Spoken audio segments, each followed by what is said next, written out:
Paz do Senhor, meus irmãos. Amém. É um prazer estar aqui novamente. Hoje tem até filmagem, né? Marca meu arroba aí, depois eu marco. Ai, Deus. Abre sua Bíblia aí, meu irmão, no livro de Êxodo, capítulo 4, 3 ou 4, meu Deus. 4, Êxodo 4. É mistério, filho. As coisas que Deus fala com a gente, tem hora que é mistério. Mistério. Amém.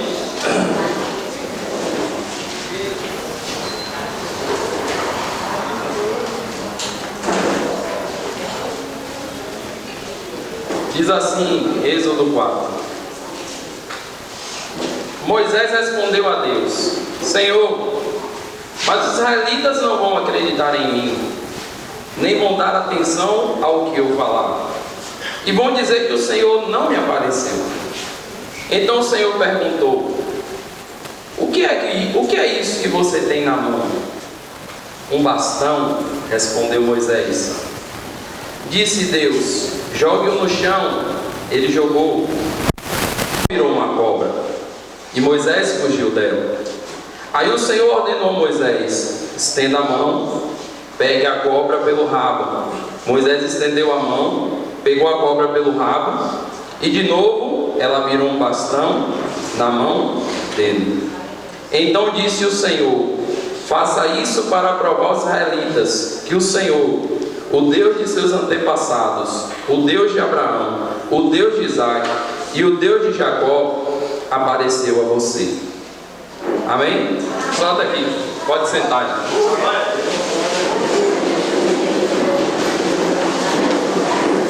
Que mistério é esse que Deus tem com esse bastão? Esses dias eu estava orando, pedindo ao Senhor uma palavra, o Senhor me trouxe para essa passagem. O que me deixou muito atencioso foi o versículo 2, quando o Senhor pergunta para Moisés algo simples: o que é isso que você tem nas mãos? E eu fiquei meditando nisso. Às vezes eu leio e eu fico pensando e penso de novo, e vou dar uma meditada, vou estudar. O que é isso que você tem nas mãos? Muitas vezes, durante nossa caminhada, não valorizamos o que temos nas nossas mãos. Esperamos coisas grandes, acontecimentos extraordinários, e não olhamos para o que podemos oferecer. A história de Moisés tem muito a nos ensinar. Um homem que mudou o destino de uma nação usando um bastão, a sua fé e a sua obediência a Deus. E é isso que eu quero falar nessa noite. O que você tem nas mãos? Todo mundo conhece a história do povo de Israel. Se eu for falar aqui, eu vou ter que ir lá atrás e explicar, mas hoje eu não quero falar especificamente. Eu quero falar a respeito daquilo que o Senhor muitas vezes coloca nas nossas mãos, que parecem ser coisas simples. Deus, quando chamou Abraão, ele prometeu que faria de Abraão uma grande nação, a descendência de Abraão seria grande. E lá em Gênesis, Deus vai dizer: olha, Abraão, a sua descendência será escravizada, seu povo será escravizado durante 400 anos numa terra distante, mas eu punirei a nação que escravizar a sua descendência, e no tempo certo eu os tirarei de lá. E assim acontece. Jacó desce com toda a sua família para o Egito, pois havia uma grande fome na sua terra, e através de José o povo de Israel se multiplica ali numa terra distante, chamado Egito. E passa o tempo de José, as pessoas que conheciam a história de José, o faraó e todo o povo morrem, e o povo de Israel se multiplica naquela terra, até que vem gerações que não sabem nada daquele povo e começam a escravizar aquele povo. Aquele povo se torna escravo porque tinham medo que eles se tornassem muito numerosos e causassem uma revolta, uma rebelião e até um problema para a nação egípcia. Acontece que Deus ouve o clamor do seu povo, lembra da aliança que fez com Abraão e agora levanta um homem chamado Moisés para trazer libertação ao povo de Israel. A história de Moisés é interessante porque Moisés nasceu diante de um decreto que foi feito pelo próprio faraó, que todas as crianças deveriam ser jogadas no Nilo. Isso tudo vocês sabem, eu estou falando só para a gente chegar lá. O que é que acontece? A filha de Faraó, a mãe de Moisés, esconde Moisés durante algum tempo, depois coloca Moisés no rio e a filha de Faraó encontra Moisés e daí começa a criar Moisés, e Moisés é levado até a sua própria mãe para ser amamentado e tal, e depois vem para o palácio ser criado pela filha de Faraó. Acontece que um belo dia Moisés está passeando e vê um egípcio maltratando alguém de seu povo, ele vai lá e mata aquele egípcio, achando que estava fazendo algum bem, justiça. Outro dia ele está passando e vê duas pessoas brigando do seu povo, ele vai tentar apartar a briga, o pessoal fala assim, um dos homens fala: quem te constituiu juiz entre nós? Por acaso você vai fazer conosco o que você fez com aquele egípcio? Moisés teme e parte dali para a terra de Midian, né? A terra distante, para a casa de Jetro, sacerdote de Midian. Moisés agora se torna um simples apacentador de ovelhas. Moisés agora está longe, distante do seu povo, distante da sua casa, e é um simples pastor de ovelhas.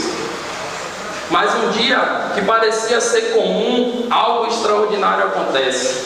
Deus aparece diante de Moisés numa sarça ardente, um espinheiro que pegava fogo, mas não se consumia. Moisés acha aquilo interessante e se aproxima, e daí ele ouve a voz de Deus: tira as tuas sandálias, Moisés, porque aqui é terra santa. E Deus agora vai falar com Moisés a respeito da aflição que o povo estava passando, e que ele ouviu o clamor do povo, e que ele queria libertar o seu povo, e que ele queria usar Moisés. Daí a gente entra na mensagem. Quando Deus ele começa a chamar Moisés para uma missão, Moisés simplesmente olha para si e diz: mas eu não. Moisés começa a dar muitas desculpas, porque ele não se achava capaz, porque ele não sabia falar, porque as pessoas não acreditariam nele. Por quê? Era um dia como qualquer outro, mas algo extraordinário aconteceu. Deus aparece para um simples homem para dar uma missão que seria difícil, mas uma missão que ninguém nunca mais esqueceria. Só que Deus ele chama Moisés e faz uma pergunta. Quando Moisés teme e diz: não vão acreditar em mim, ele chega e pergunta: o que é isso que tens na mão? E foi isso que me deixou intrigado. O que é que você tem na mão, Moisés? Um cajado, uma vara, um bordão. Não tem valor de nada. Ele disse: pois bem, é com este cajado que eu vou utilizar para fazer os maiores milagres que a nação egípcia e o povo de Israel viu. É isso, Moisés. Olha, Moisés estava preocupado que as pessoas não acreditariam nele. Muitas vezes acontece nas nossas vidas, quando Deus nos dá uma palavra ou uma missão. Muitas vezes acontece nas nossas vidas quando Deus fala conosco a respeito de algo que a gente diz: é loucura na minha cabeça, Senhor, que maluquice é essa, hein, Ritinha? Já acontece isso, né, tia? Ninguém vai acreditar em mim, que maluquice é essa, Senhor? Me dá uma prova. Eu quero ver um sinal no céu, eu quero ver luzes piscando, eu quero ver estrela cadente, eu quero ver me dá um sinal, Senhor. Sempre queremos ver algo extraordinário, então coloca algo extraordinário na minha mão, para quando eu chegar lá e mostrar às pessoas. Deus simplesmente só diz: o que é que você tem aí na mão? É só um cajado, Senhor. Pois é ele que eu vou usar. Mas por que, Senhor? Por que tu não me dá algo extraordinário? Deus diz: porque eu sou extraordinário. Você não precisa de nada extraordinário, porque você tem um Deus que é extraordinário. Deus quer usar aquilo que está nas suas mãos. Deus quer usar aquilo que tem nas suas mãos. A mensagem que eu quero trazer nessa noite da parte do Senhor para a tua vida é que Deus quer usar aquilo que Ele colocou nas tuas mãos.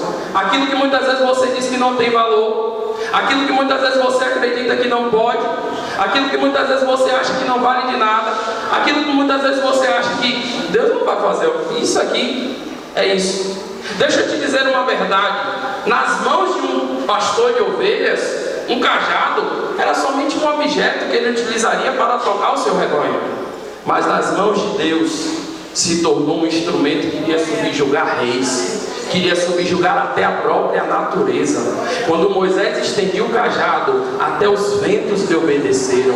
A natureza mudava. Muitos milagres ocorreram quando Moisés estendeu o cajado. Eu vou ler para você, muito rápido, para a gente não demorar. Eu disse que hoje eu ia ser rápido. Êxodo capítulo 7, versículo 9 vai dizer: se o rei do Egito mandar que vocês façam um milagre, você, Moisés, diga a Arão que pegue o bastão e jogue no chão na frente do rei, e o bastão virará uma cobra. Êxodo 7,15 vai dizer o seguinte: vá procurar o rei amanhã de manhã cedo, e quando ele for até o Nilo, pegue o bastão que virou uma cobra e espere o rei na beira do rio. Moisés toca no rio Nilo e as águas se transformam em sangue. Êxodo capítulo 8 diz assim, 8 versículo 5: o Senhor disse mais a Moisés: diga a Arão que estenda o bastão sobre os rios e os canais e os poços, e faça com que rãs saiam da água e cubram toda a terra do Egito. E assim aconteceu. Êxodo capítulo 8:16 vai dizer: o Senhor disse a Moisés: diga a Arão que bata na terra com o bastão, para que em todo o Egito o pó vire piolhos. E assim aconteceu. Moisés, em Êxodo 9:23 vai dizer: Moisés levantou o bastão para o céu, e o Senhor mandou trovões, chuva de pedras e raios sobre todo o país. Êxodo 10:13 vai dizer: Moisés estendeu o bastão sobre o Egito, e o Senhor mandou do leste um vento que soprou sobre o país inteiro a noite inteira, e quando amanheceu o vento tinha trazido vários gafanhotos. Deixa eu te dizer uma verdade: um bastão só, por si só, não teria poder para fazer nada disso. Um bastão por si só não teria valor de nada, sabe? Mas nas mãos de Deus, aquilo que é simples, aquilo que nada significa, se torna extraordinário, se torna uma ferramenta de poder, se torna uma ferramenta para a sua glória. Moisés olhava para si e dizia: mas Deus, eu não posso. Como é que eu vou fazer? Eu não sei falar, eu não sei fazer, eu não sei. E Deus simplesmente só queria saber o que ele tinha nas mãos, porque Deus não está importando com o que você não tem ou com o que você não pode. Ele está preocupado com o que você tem, porque é com o que você tem que Ele quer te usar. Às vezes estamos tão preocupados com o que não temos, Danilo. Mas eu não posso, Senhor, mas não dá, Senhor, mas inventamos tantas desculpas para o chamado do Senhor. E o Senhor simplesmente disse: o que é isso nas tuas mãos, Moisés? Olha, no versículo desse mesmo Êxodo, no versículo 17, no mesmo capítulo 4, Deus vai dizer assim: ó, vá falar com o faraó, e não esqueça o bastão, porque é com ele que você fará muitos milagres. Onde você for, Moisés, isso aí era uma ferramenta simples que só servia para apacentar ovelhas, agora será um instrumento de poder e glória, será a voz de comando, será o meu cetro de autoridade. É com esse bastão que eu vou usar para mostrar o meu poder a essa nação. É com coisas simples que você tem nas mãos. Pare de ficar se preocupando em adquirir coisas espantosas ou com aquilo que você não tem, porque muitas vezes a gente: mas se eu soubesse pregar como fulano, seria diferente. Se eu soubesse cantar como cicrano, seria diferente. Se Deus me desse o dom de cantar, se eu soubesse evangelizar. Olha para o que você tem, para de olhar para o que você não tem. Deus quer te usar com aquilo que tem nas suas mãos. Foi isso que aconteceu aqui. O que tens nas mãos? Nas mãos de Deus, o bastão se tornou uma ferramenta de poder. Um simples cajado se tornou um instrumento de poder e glória.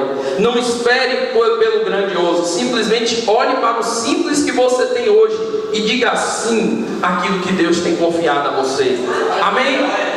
Agora que a gente vai começar. Eita, que o começo é sempre difícil. Êxodo 14 a gente vai passar para uma história interessante. O povo de Israel sai do Egito depois de muita insistência. Depois de Deus realizar os seus grandes feitos naquela terra, Depois de Deus mostrar o seu poder com tantas pragas, todo mundo já assistiu aí novela da Record, filme, as pragas do Egito, todo mundo conhece essa história de coisa salteada, não preciso falar novamente. O que acontece é que o povo agora sai, e Deus manda o povo ir, de repente acampa na praia, em Pi-Hahirote, Êxodo 14.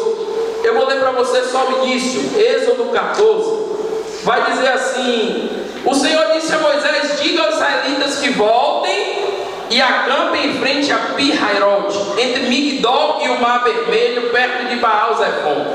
Solta aqui. O rei do Egito simplesmente se dá conta do que tinha feito e diz: não, a gente não pode deixar esse povo embora. Como é que a gente vai deixar esse povo embora? Mas era Deus endurecendo o coração dele mais uma vez, porque Deus queria mostrar a sua glória e o seu poder. E agora o rei do Egito diz: vamos atrás desse povo, vamos alcançá-los, a gente precisa escravizar. Presta atenção que agora vai começar o mistério. Ao chegar diante do mar, o povo se depara simplesmente água de um lado e do outro o exército egípcio. Ei Deus, o mar, Evangelho, simboliza o teu futuro. O mar simboliza aquilo que está lá na frente, aquilo que te aguarda, aquilo que te espera. E o Egito, Faraó e o seu exército, simboliza o teu passado. E de repente você se encontra no meio de tudo isso, apertado, pressionado, no meio de uma praia, no meio de tudo isso. O que fazer? O que fazemos quando nos sentimos pressionados, apertados? O que fazemos quando a promessa, sabe, está bem à nossa frente, mas existe um mar impedindo da gente alcançar, e lá atrás está o passado querendo nos escravizar novamente? Ei, a gente muitas vezes olha, a única alternativa que a gente pensa às vezes é: eu vou voltar. O povo se desesperou, Danilo, quando viu o marzão e o exército vindo atrás, e chegou para Moisés e disse: não tinha sepultura suficiente no Egito para tu trazer a gente para morrer aqui, Moisés. É a primeira coisa que a gente faz, a gente vai em cima do líder, de quem levou. O líder sobra logo na reta. Quem colocou a gente nessa situação? Vamos nele, porque foi ele que nos colocou aqui. Mas esqueceram que quem tirou eles do Egito com grande poder foi Deus. Porque a lógica humana, nenhum rei, nenhuma nação deixaria aquele povo todo sair, ainda sair levando objetos de valor, as riquezas do povo do Egito. Ninguém deixaria, foi Deus. Mas o povo esqueceu. Como nossa memória se torna fraca quando estamos pressionados. Como nossa memória se torna fraca quando estamos, sabe, pressionados, quando as pressões chegam. O povo olhou e diz: é melhor ser escravo do que morrer aqui. É melhor ser escravizado novamente. Ei, o povo estava liberto, mas a mentalidade ainda era de escravo. Não adianta Deus te libertar e a tua mentalidade continuar no Egito, e você continuar como escravo. O povo já era livre, mas ainda estava lembrando do tempo de escravidão. O passado escraviza, meus irmãos. É isso que tem acontecido hoje. Vemos Deus fazendo a obra. Ei, Deus vai começar a falar com gente aqui, viu? Deus começa uma obra na tua vida. Isso que está acontecendo hoje na tua vida não é escolha sua, não. Não é porque você decidiu simplesmente mudar, ou vir para a igreja, ou simplesmente mudar de vida. Não, foi o Espírito Santo que te convenceu, que te conduziu. Porque a palavra do Senhor diz que é o Espírito Santo que nos conduz ao arrependimento. Deus, Ele te trouxe com cordas de amor, mas o Egito está no teu encalço. Mas o passado está no teu encalço, querendo te trazer de volta e dizer: eu vou te escravizar de novo, eu não te perco. O inimigo das nossas almas muitas vezes não se contenta em ver a gente dar tchau à vida de escravidão e diz: eu vou atrás, eu vou trazer de volta. Ei, Roque, doido para fazer com o meu vômito. Roque me contou uma história, eu não posso nem contar que não dá tempo. Ei, Roque, o Egito quer escravizar. E muitas vezes se aproveita da situação como a que vivemos, quando olhamos e dizemos: agora já foi, o mar está aí, as promessas estão adiante, eu não vou enfrentar esse mar, eu vou voltar para a escravidão. Só que entenda uma coisa, na vida daquele povo existia um homem chamado Moisés que tinha certeza do seu chamado e das promessas. Moisés, como um grande líder, ele disse para o povo: olha, se acalme. Agora eu vou entrar na mensagem de Cleide. Aquietai-vos. Moisés falou isso, Cleide, para o povo: ei, aquietai-vos, permaneçam firmes, vocês vão ver o livramento. Aquiete-se. Aquiete-se. Ei, a próxima voz de comando é: marchem. Mas antes de marchar, você precisa se aquietar. Como é isso, Ítalo? Ei, aquietar significa permanecer na fé. O povo se tornou alvoroçado, causou um alvoroço no povo e o povo se desesperou. Mas Moisés estava tranquilo, quieto, porque Moisés permanecia na fé. O povo permitiu que o medo e o desespero tomassem conta do seu coração, mas Moisés permaneceu quieto. Ei, no mesmo coração não habita fé e medo, um vai sufocar o outro. Por isso que Moisés diz: aquietai-vos, porque só vai marchar em fé quem se aquietar em fé. Ei, só vai marchar em fé quem descansar em fé. Observe que a primeira ordem não foi para marchar, foi para aquietar, porque só se aquieta aquele que acredita. Só fica tranquilo aquele que acredita. Por isso que Moisés disse: fiquem tranquilos, vocês vão ver o que Deus vai fazer, fiquem tranquilos. E Moisés vai clamar: Senhor, e agora? Não desesperado como aquele povo, porque o desespero, não. Você observa tranquilamente que Moisés está clamando. Quando Moisés manda o povo se aquietar e diz: vocês vão ver o livramento, Moisés está tranquilo, porque ele sabia que Deus ia fazer algo. Moisés agora diz: Senhor, e aí agora? Qual é o próximo passo? E Deus faz uma pergunta interessante: Moisés, por que você está clamando? Você não entendeu nada, Moisés. Eu coloquei algo nas tuas mãos. É simples, mas eu coloquei uma dose do meu poder. Moisés, você está clamando a mim por quê? Manda o povo marchar, manda o povo avançar, e usa aquilo que está nas tuas mãos. Toca no mar, que tu vai ver ele se abrir. Ei, o cajado simples na mão de um pastor não é nada, é simplesmente um instrumento para ele guiar as suas ovelhas. Mas nas mãos de um servo de Deus, Danilo, se torna um cetro mais poderoso do que um cetro de rei. Até os ventos e os mares têm que obedecer, porque é algo que ninguém dá valor nas mãos de um homem de Deus, segundo a vontade de Deus, se tornou uma ferramenta poderosa. Marcha. O passado quer te escravizar, não fica. O passado quer te prender, não aceita. Aquieta-te e marcha. E quando chegar o momento certo, usa aquilo que Deus está colocando nas tuas mãos e abre o mar que está te impedindo de avançar. Chegará o tempo que você dirá: Senhor, o que é que eu faço? Deus diz: usa a autoridade que eu te dei, porque o mar vai se abrir. O que você tem nas mãos, é com isso que Deus vai operar grandes milagres. É com coisas simples que você acha que não tem valor, que Deus vai transformar em ferramentas poderosas. É com coisas que você muitas vezes vai dizer: é improvável, não tem como Deus usar isso aqui. Nas tuas mãos vai virar algo tão precioso que as pessoas não vão acreditar.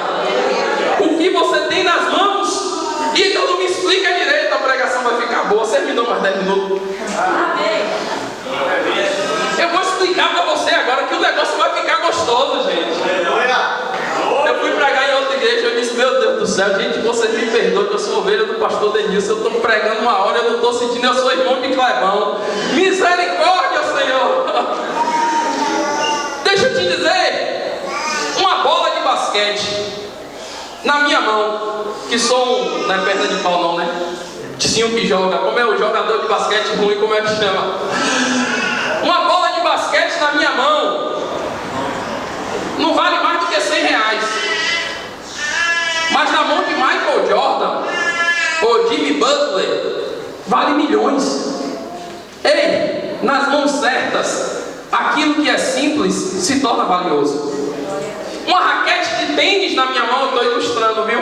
Uma raquete de tênis na minha mão, no máximo eu vou fazer 5 minutos de cardio. Se eu acertar, dá uma raquetada.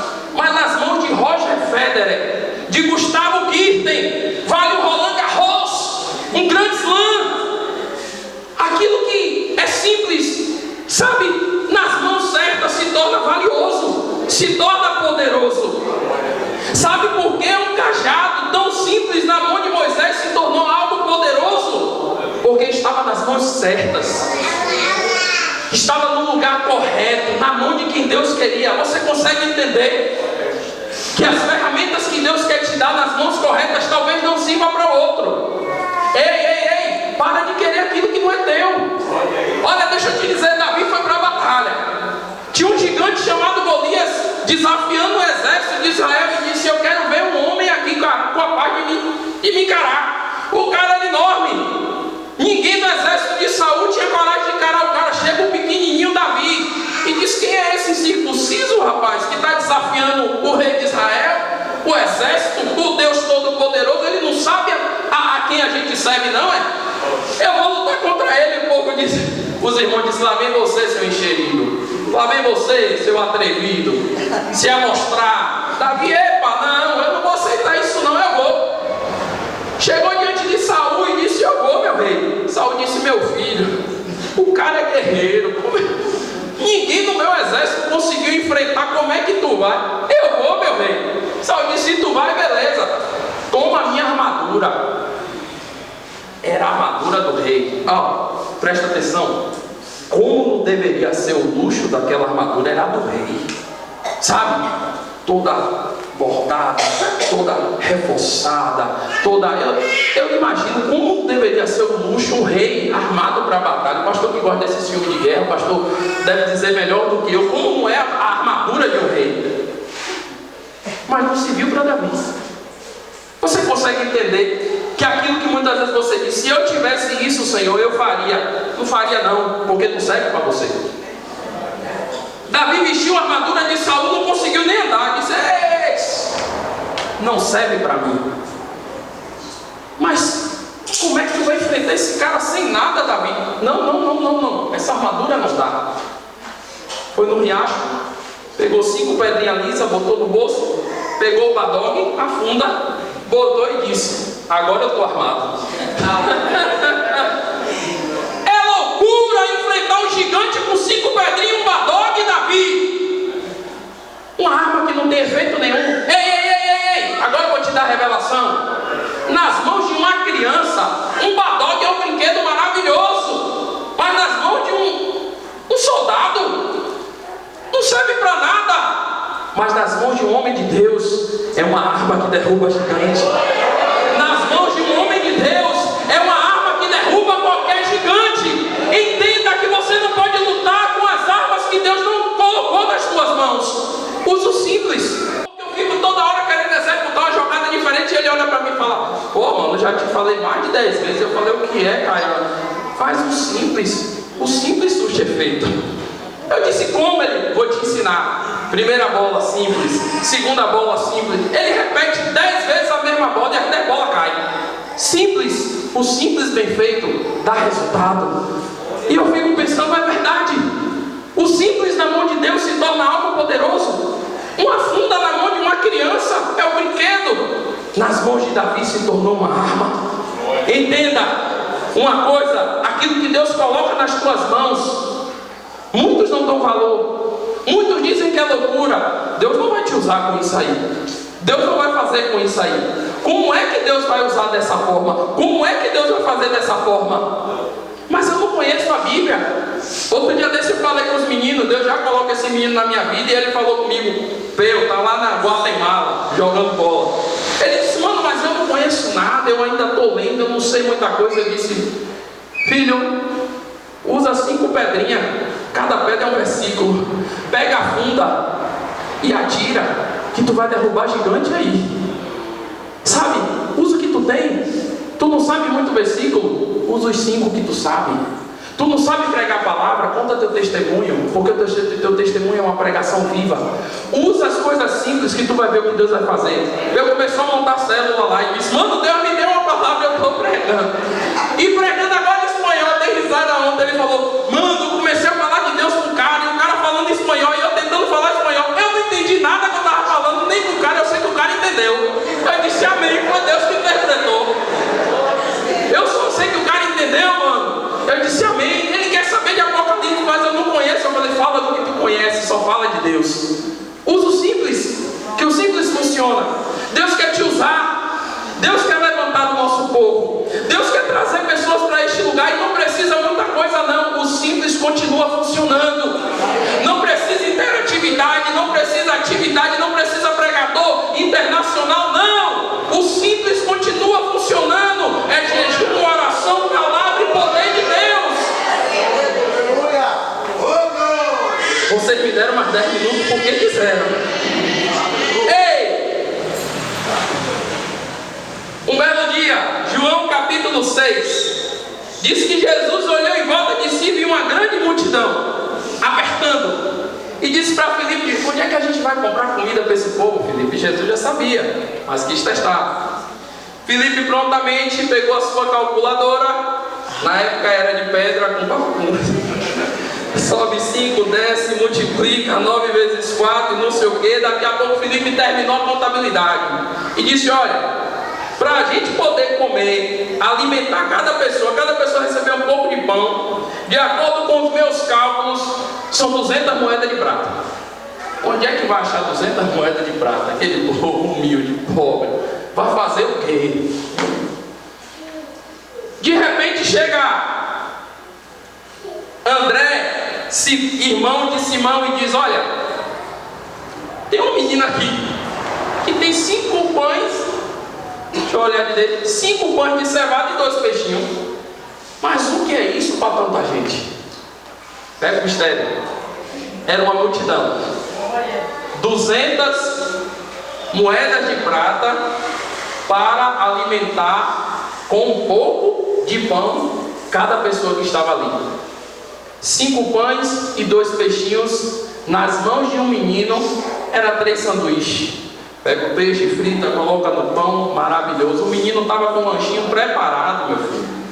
O menino provavelmente estava com aquele lanchinho pronto e diz: agora eu vou tirar a barriga da miséria, me perdoe o vocabulário, agora eu vou comer.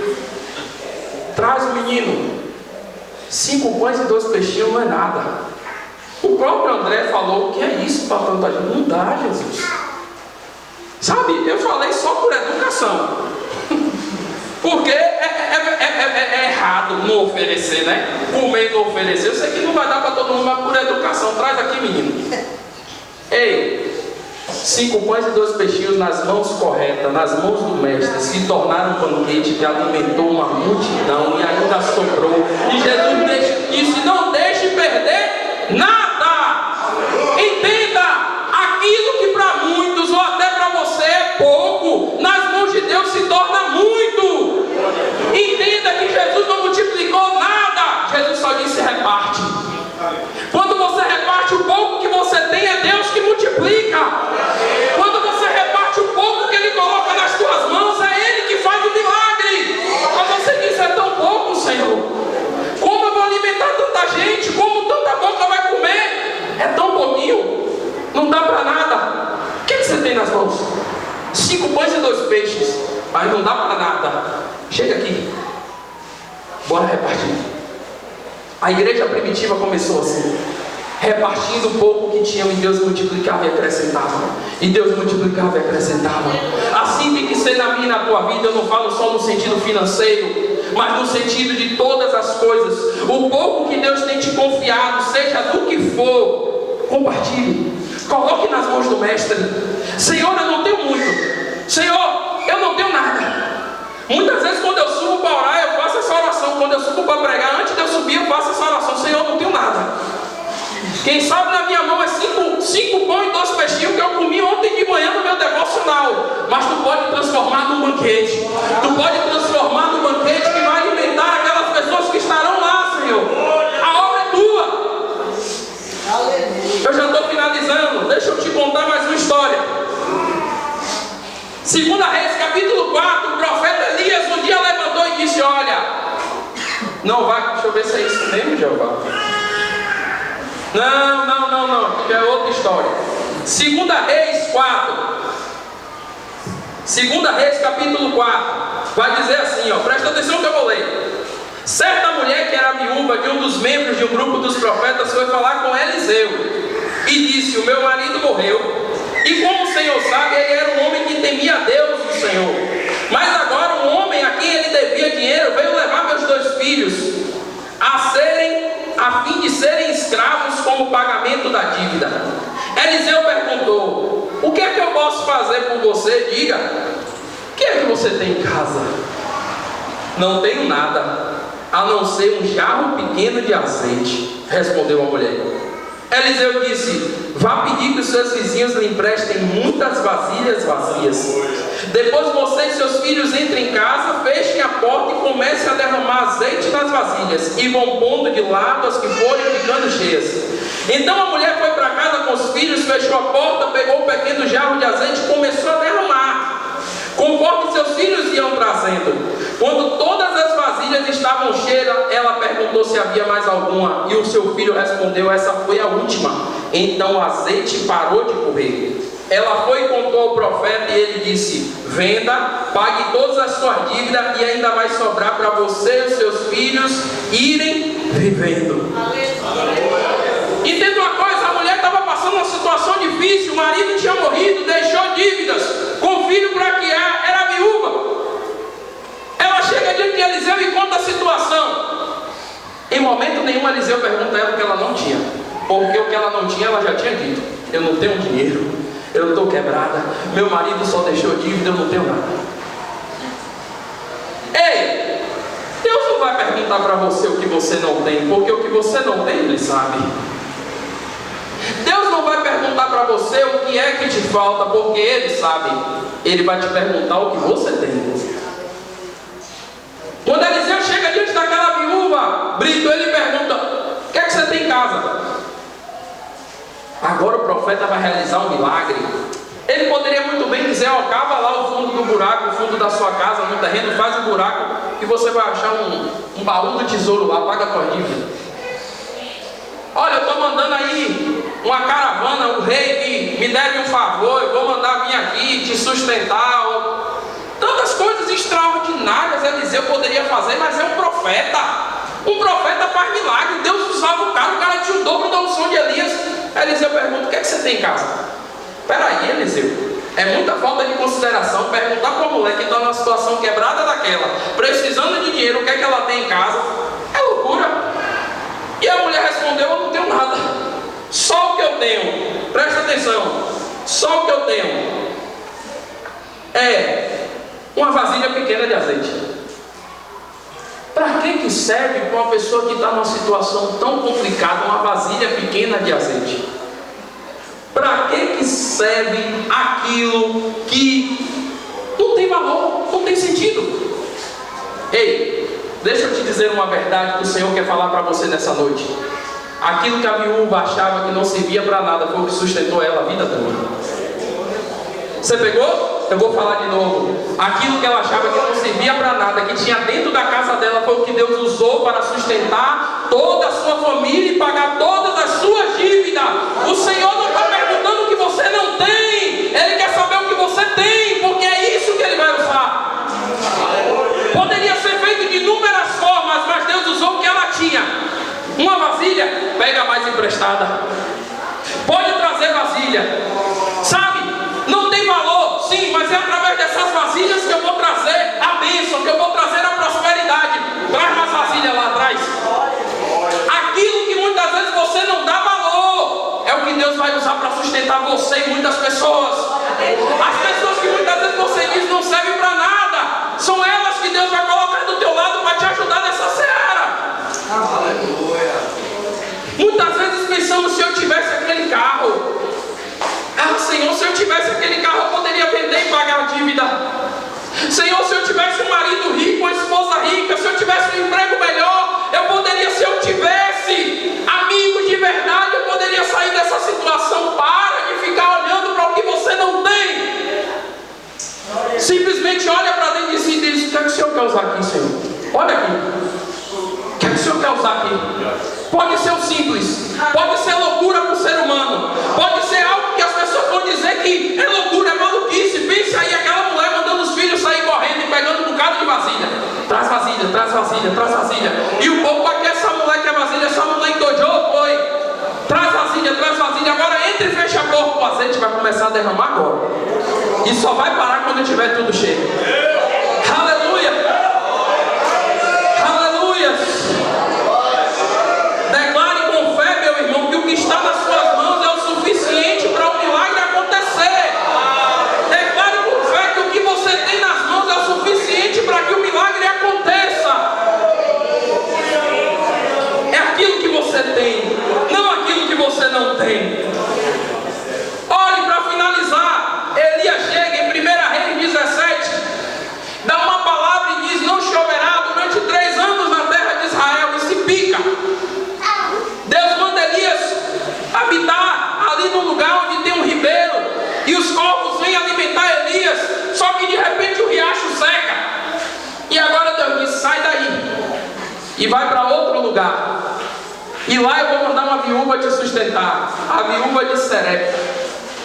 Só que acontece que havia fome em tudo quanto é canto. Aquela viúva não tinha nada. Elias chega e encontra aquela mulher pegando lenha para fazer uma última refeição. E diz assim: vá pegar um pouco de água para mim, mulher, por favor. Prontamente ela obedece. Ele diz: aproveite e faça um pão. Peraí, parece ser piada. A mulher não tinha nada. Ela diz: eu juro pelo Deus vivo que eu não tenho mais pão. O que eu tenho é um punhado de farinha numa tigela e um pouco de azeite de barro. E um pouco de azeite num jarro. Eu estou aqui catando uns 2 pedaços de pau para cozinhar alguma coisa para mim e para meu filho. Vamos comer e depois vamos morrer. A expectativa era de morte. Assim muitas vezes é quando o Senhor chega nas nossas vidas. Assim muitas vezes é quando os recursos se esgotam. Assim muitas vezes é quando tudo, as esperanças se vão. Assim muitas vezes é quando a gente está numa situação onde a gente olha e diz: não tem mais esperança, acabou. E Deus ainda manda um profeta aí, lá: peraí, Senhor, eu já não tenho nada, e o pouco que eu tenho tu manda eu dividir. Não, Deus não está nesse negócio não. Peraí, Senhor, eu estou aqui me preparando, acabou, minhas esperanças se foram, é minha última refeição, eu vou comer com meu filho e a gente vai morrer e vai embora. Partiu daqui, e agora o Senhor me pede para pegar a farinha que eu guardei para me dar o último, sabe, o último suspiro, para sentir o gosto do último pão na minha boca e fazer um pão para o Senhor, profeta. Mas aquela mulher reconhecera que ali estava um homem de Deus. Elias representa a figura de Deus na minha e na tua vida. Quando Deus simplesmente te pede para você entregar tudo, quando você tem nada. Quando Deus simplesmente te pede: eu quero tudo. Como assim, Senhor? Eu quero tudo do teu tempo. Mas não está sobrando tempo para nada, Senhor. Eu estou fazendo isso e isso, eu só tenho esse pouquinho de tempo. Eu quero sair. Ah, Senhor, mas não dá, está apertado. Eu quero sair. É isso que eu quero. Nosso Deus é um Deus de totalidade. Elias disse: olha, tudo bem, você pode fazer a sua comida, vai lá primeiro e faça meu pão. É loucura. Eu mesmo diria: peraí, profeta, segura a onda aí, que negócio é esse? Mas a mulher prontamente obedeceu e Elias disse: olha, o azeite não faltará e a farinha não faltará até que haja prosperidade na terra de novo. Porque nesta noite eu chego como Deus, como boca do Senhor, para decretar sobre tua vida uma palavra de vitória.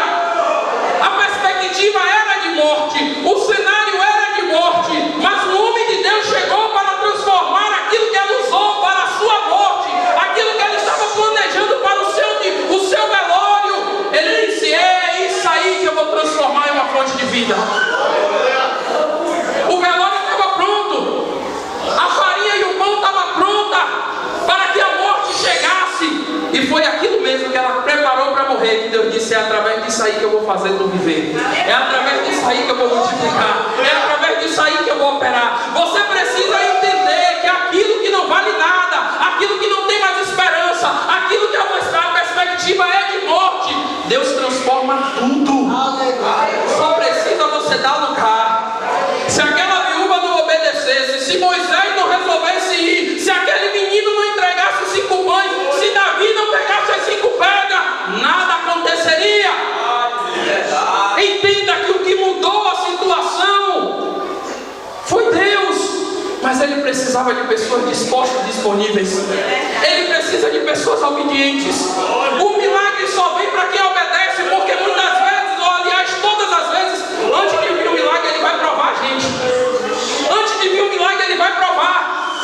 Antes de você experimentar o milagre, Gabriel, Ele vai te provar. Ele vai te colocar diante do mar e vai dizer: e aí agora? Ele vai te colocar diante de uma fome terrível, vai mandar alguém para você alimentar, e você vai dizer: e aí agora? Ele vai te colocar num cenário onde as tuas esperanças se acabaram, e Ele vai perguntar para você: e aí, sobrou o que aí dentro? E você vai dizer: meu Deus, sobrou nada. Ele vai colocar um gigante diante de você, e você vai tentar lutar com as armas que não são tuas e não vai conseguir nem andar. E Ele vai dizer: pega 5 pedras, que tu vai derrubar esse gigante com aquilo que é improvável. Você consegue entender que o milagre vem para quem obedece? O milagre vem para quem é provado. E o milagre vem para quem acredita em coisas simples que Ele tem colocado nas nossas mãos. Para de querer buscar lá fora. Para de querer buscar naquilo que Deus não mandou tu buscar. Volta para o simples. Volta para a tua essência. Volta para a tua origem. Volta para o simples que funciona. Que sempre funcionou. Aleluia. Glória a Deus. Para finalizar, eu acabei João 20. Meu Deus, eu acabei. Tomé, um dos discípulos que era chamado Gêmeo, não estava com eles quando Jesus apareceu ressuscitado.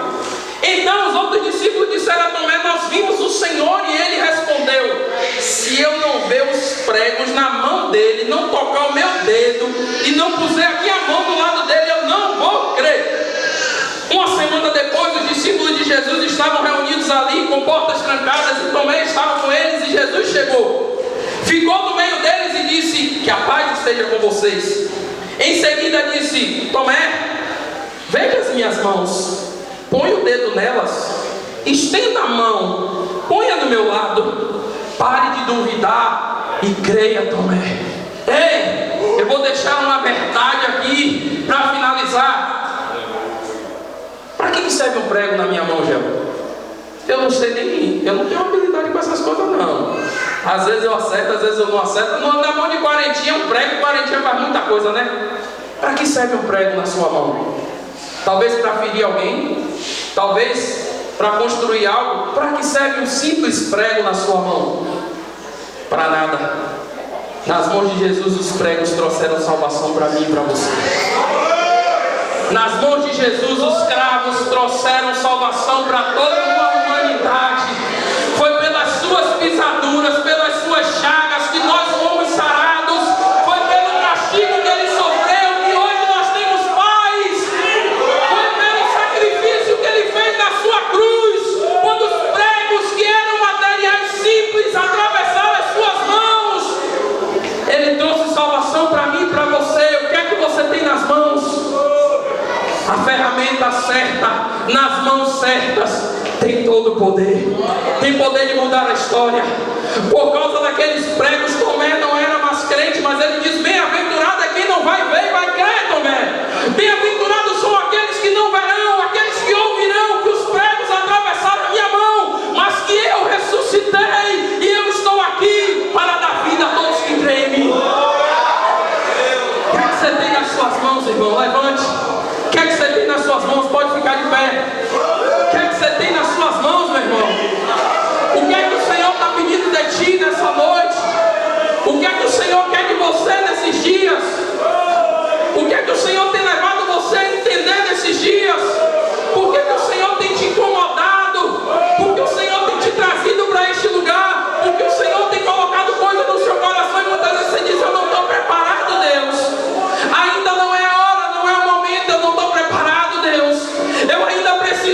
tempo. Eu ainda preciso fazer isso, fazer aquilo. Você não precisa fazer nada. Deus sabe o que tem aí dentro. Deus sabe o que tem dentro da tua casa. Deus sabe o que está nas tuas mãos. E quando você simplesmente não fizer como Moisés fez, Senhor, eu não posso. Uma hora Moisés disse, tá bom, Senhor, eu vou. Mesmo não sabendo falar, coloca não, eu vou. Mesmo sendo gago ou o que seja, eu vou. Quando você resolver simplesmente se colocar à disposição do Mestre, Ele vai fazer maravilhas. Ele vai nas tuas mãos operar tantos milagres, tantas obras na vida de pessoas que simplesmente vão olhar e vai dizer, o que é que está acontecendo? Outro dia desse eu estava com um menino, ele disse, mano, eu estou indo para a igreja. E eu não estou indo só. Eu estou levando um amigo. Eu disse, sério? Fulano, eu disse, sério? Como foi? Tu convidou? Ele disse, não. Eu acho que ele começou a observar algumas mudanças na minha vida. E começou a me perguntar como era isso. Mas eu não sei evangelizar. Mas eu não sei pregar. Eu só chamei ele para ir para a igreja. Eu disse, é isso aí que Deus quer usar, o simples. Às vezes é só um convite. Às vezes é só um abraço. Às vezes é só uma palavra.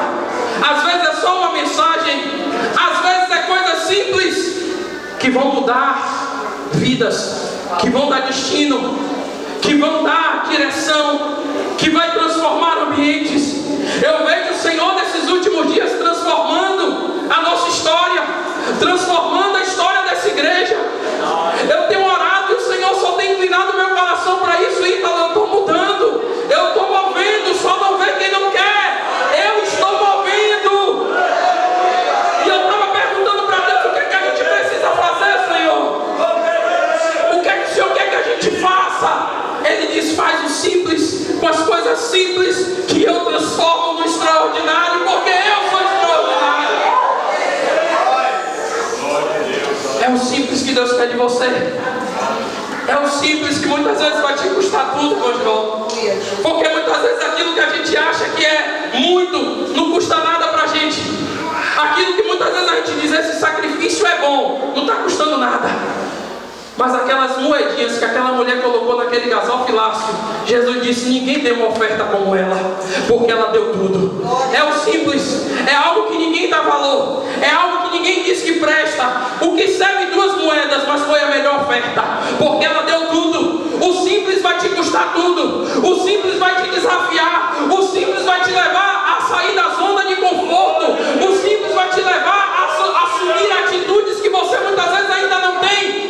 O simples vai ter que te fazer ficar quieto em momentos que você está aflito. O simples vai te fazer baixar no momento em que você está dizendo, meu Deus, e agora o que é que eu faço? O simples vai te fazer abrir o mar quando tudo parecer contrário. É o simples. O simples de Deus funciona e sempre continuará funcionando na minha e na tua vida, amém? Aleluia. Me perdoe, passei 20 minutos, mas eu tinha que terminar isso aqui.